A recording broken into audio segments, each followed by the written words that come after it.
right, hey guys, Jason here. We're back. We're up here at a dealership. We're up at Jimmy Britt Jeep and Chrysler Dodge here in Statesboro. I spent a lot of time here. I record a ton of videos here. These are great people. My little hometown dealership right here. I like these guys a lot, and we are on their lot. And today we're going to be talking about this, and wherever a Gladiator is over there. We're talking about mid-size trucks, okay? Is a mid-size truck today a rip-off? Okay, we have our ZR2. This one has a very cool accessory inside of it, which would be right there, the passenger seat, as my beautiful wife, Tina, is sitting there chilling, waiting for me to make this video in her truck, which she let me drive today, which was very nice. But we got a Ranger. We got a ZR2 Colorado. We have Gladiators, that red and blue one there. Those are Gladiators, not Wranglers. Okay, so we have these here. We don't have a Frontier. We don't have a Ridgeline. Okay, we're missing a few of them, but we got the ballpark of these. And we want to talk for a minute about, is mid-size trucks a ripoff? Are they ripoff? We hear it all the time.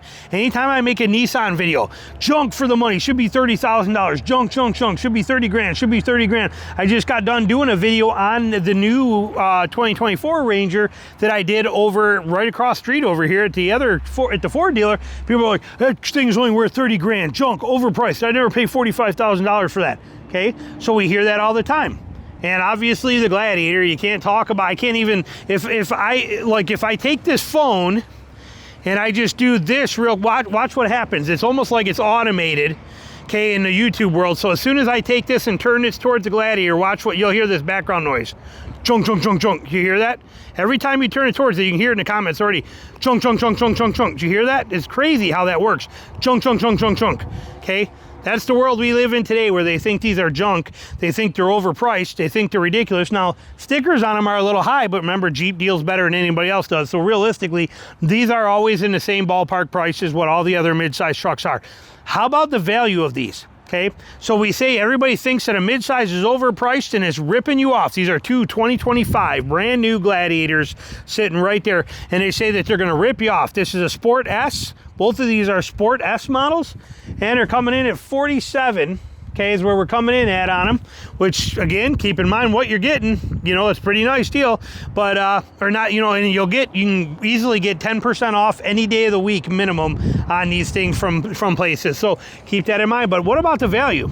Okay, well, we already know the value. What if I told you that a full-size truck, an F-150, a Ram 1500, a Colorado or a Silverado 1500, okay, Tundra, Toyota Tundra, but any of the full-size truck line, not HD, but full-size, what everybody buys, it has a value retention of 60% in 5 years.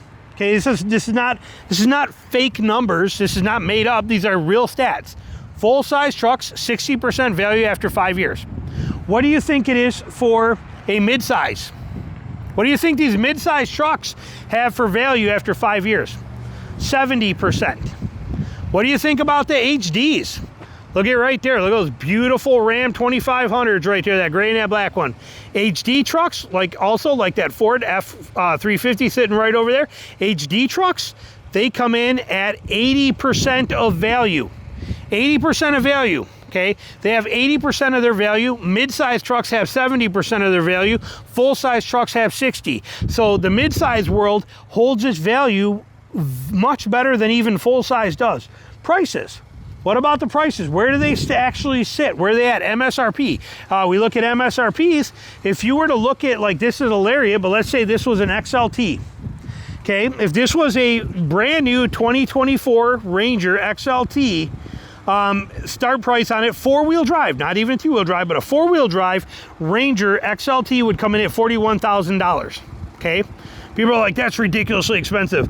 Well, an F-150 XLT 4-wheel drive, a base one with a 4-door configuration just like this, but an F-150 comes in at $56,000 MSRP.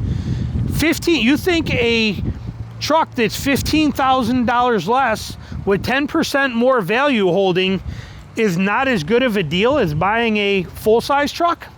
Comes in at $15,000 less, and yet it also has 10% more value holding in it. So you weigh those considerations, you got to kind of put two and two together and go, man, they're not that bad of a deal.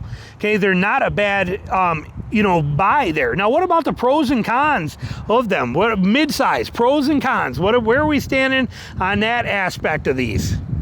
First off, when we look at this and we start talking about, you know, the pro aspect is the size.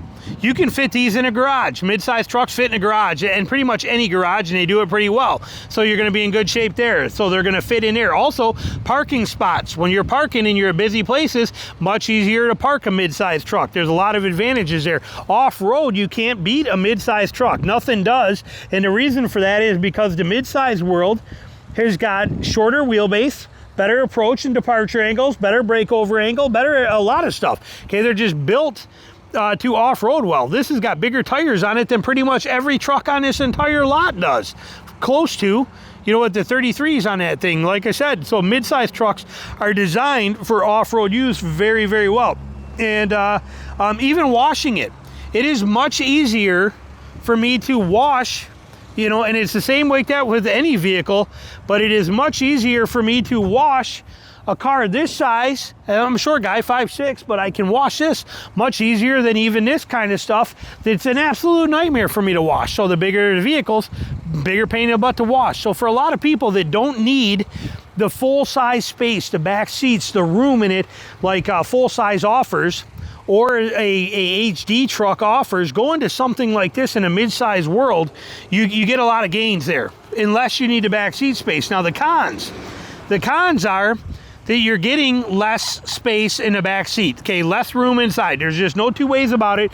You're gonna get less room inside. Just like if you look at this four-door Jeep right here, amazing and practical and functional, but it will never be as off-road capable as this two-door is, because this has got the numbers, it's got the size, it wins, shorter wheelbase, advantages. This thing is an absolute beast. This is great, but this will never go where this will go, but this will carry more people and more gear much more comfortably. Everything has to be a trade-off. The same in a mid-sized world. Same with the Gladiators in a mid-sized world. Same with all that kind of stuff. So we have things that you got to take into consideration. So obviously a mid-size means you're going to get a little bit smaller of a truck and less space in the back seat. It just is what it is.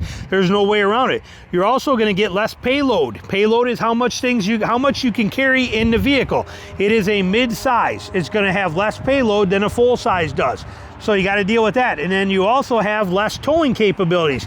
You're towing like 7,700 pounds on these ones right here, where full-size trucks today, 10, 11,000 pounds is not hard to do. You can get even 20,000 pounds in the HD world. But in this world, you're going to be a little bit less. But everything is a trade-off. Look at the amazing color. This is that color 41 on a new 2025 Jeep. That is the sexiest color I've ever seen in my life. I straight up love that color. That is so gorgeous.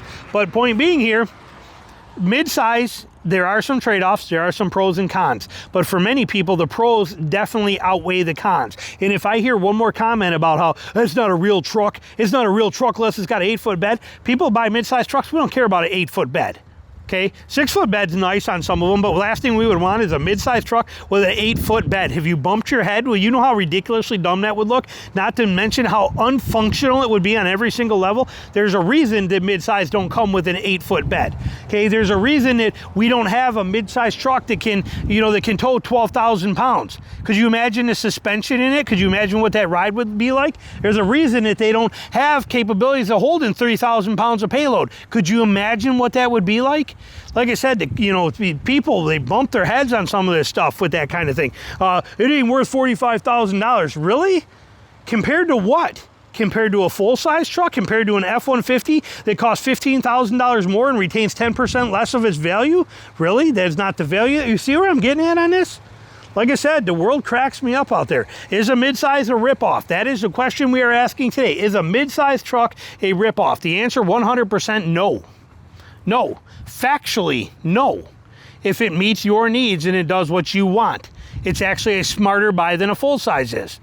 It has better value, it costs less money, and it's got everything you need. So realistically, it is actually a smarter buy than a full-size truck is today. Now, most people buy full-size because they need the full-size stuff. Room for families, room for gear, more payload, more towing, and they get that. So then it becomes valuable for them.